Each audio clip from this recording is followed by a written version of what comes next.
ജയസൂര്യ അതിരസകരമായ കഥകളിലെ നായകനായി നാം അദ്ദേഹത്തെ പലപ്പോഴും കണ്ടിട്ടുണ്ട്, കണ്ടുകൊണ്ടിരിക്കുന്നുണ്ട്.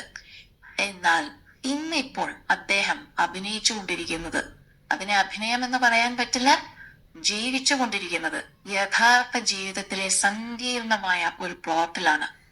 Save box. ഈ പേര് ഇന്ന് മലയാളികൾക്ക് വെറുമൊരു ആപ്പിന്റേതല്ല, മറിച്ച് തകർന്നു പോയ ഒരുപാട് സ്വപ്നങ്ങളുടെയും നഷ്ടപ്പെട്ട കോടികളുടെയും അടയാളമാണ്. ഈ കേസിൽ നടൻ ജയസൂര്യയെയും ഭാര്യ സരിതയെയും ഇടി വരിഞ്ഞു മുറുക്കുമ്പോൾ പുറത്തു വരുന്നത് സിനിമയെ വെല്ലുന്ന ട്വിസ്റ്റുകളാണ്. ആഡംബരങ്ങളുടെ ഗ്ലാമർ ലോകത്ത് നിന്ന് എൻഫോഴ്സ്മെന്റ് ഡയറക്ടറേറ്റിന്റെ ചോദ്യം ചെയ്യൽ മുറിയിലേക്കുള്ള ദൂരം വളരെ കുറവായിരുന്നു. സരിത ജയസൂര്യയെ മണിക്കൂറുകളോളം ചോദ്യം ചെയ്തപ്പോൾ ഇഡി പ്രധാനമായും തിരഞ്ഞത് ആ പണത്തിന്റെ ഉറവിടമാണ്. സരിതയുടെ ഉടമസ്ഥതയിലുള്ള ഡിസൈൻ സ്റ്റുഡിയോയിലേക്കും ജയസൂര്യയുടെ അക്കൗണ്ടിലേക്കും സേവ് ബോക്സ് ഉടമ സ്വാതിക് റഹീം പണം ഒഴുക്കിയത് എന്തിനാണ്?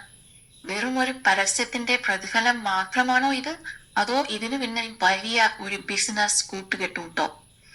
സാധാരണക്കാർ ജയസൂര്യയുടെ ചിരിക്കുന്ന മുഖം കണ്ടാണ് ഈ ആപ്പിൽ വീണുപോയത്.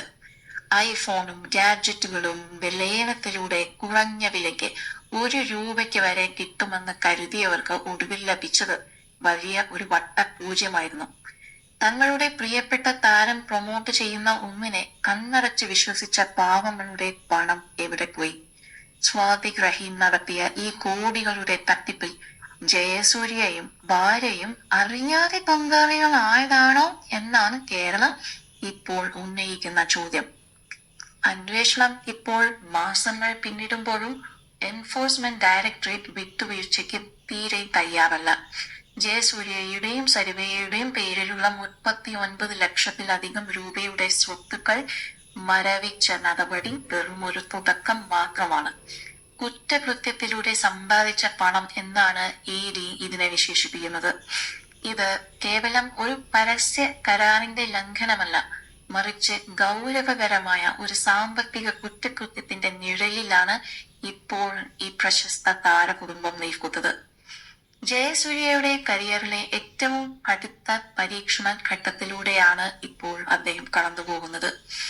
സിനിമയിൽ ഏത് റോളും മനോഹരമായി ചെയ്യുന്ന അദ്ദേഹം ജീവിതത്തിലെ ഈ പ്രതി നായക അഥവാ വില്ലൻ വേഷത്തിൽ നിന്ന് എങ്ങനെ രക്ഷപ്പെടും?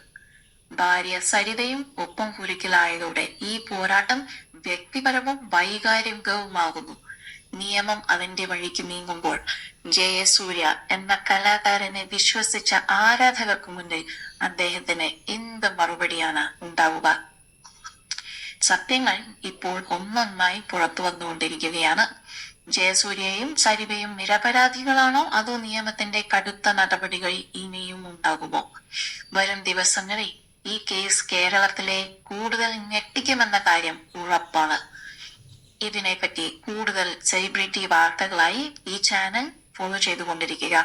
കൂടുതൽ സിനിമ സീരിയൽ ചാനൽ വാർത്തകൾക്കും വിശേഷങ്ങൾക്കുമായി ഞങ്ങളുടെ ഈ ചാനൽ ഇപ്പോൾ തന്നെ സബ്സ്ക്രൈബ് ചെയ്യുക, ഷെയർ ചെയ്യുക, ഫോളോ ചെയ്യുക, ലൈക്ക് ചെയ്യാൻ മറക്കരുത്.